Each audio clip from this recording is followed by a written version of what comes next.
Hello guys, நீங்கள் ஒரு Java developer ஆகணும்னு நினைக்கிறீங்க அப்படின்னா இந்த வீடியோ உங்களுக்கு தான்.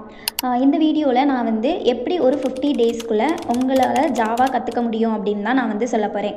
டே 1 to 7 ஜாவா ஃபண்டமெண்டல்ஸ் கான்செப்ட்ஸ் எல்லாமே நீங்கள் கவர் பண்ணியிருக்கணும். And then day 8 to 14 object oriented programming லாங்குவேஜோட கான்செப்ட்ஸ் எல்லாமே கவர் பண்ணியிருக்கணும். And then day 15 to 21 advanced Java concepts அது எல்லாமே நீங்கள் தரவாக கவர் பண்ணியிருக்கணும். And then day 22 to 28 JDBC connectivity நீங்கள் லேர்ன் பண்ணியிருக்கணும். ஜாவா ப்ளஸ் டேட்டா பேஸ் அது ரெண்டையும் நீங்கள் தரவாக லேர்ன் பண்ணியிருக்கணும். And then day 29 to 35 Java web development, that means நீங்கள் ஒரு வெப் ஆப் க்ரியேட் பண்ணக்கூடிய பேசிக்ஸாக உள்ள நாலேஜ் எல்லாமே உங்களுக்கு தெரிஞ்சிருக்கணும். அண்ட் தென் டே 36 to 50 உங்களுக்கு ஒரு ரியல் டைமாக ஒரு ப்ராஜெக்ட்ஸில் ஒர்க் பண்ணக்கூடிய அளவுக்கு நாலேஜ் இருக்கணும். ஸோ இதை நீங்கள் ஃபாலோ பண்ணீங்க அப்படின்னா ஒரு 50 டேஸ்க்குள்ளே உங்களால் ஒரு ஜாவா டெவலப்பர் ஆக முடியும். ஸோ இந்த மாதிரி டெக் ரிலேட்டட் வீடியோஸ்க்கு எங்கள் சேனலை சப்ஸ்கிரைப் பண்ணிக்கோங்க. தேங்க்யூ.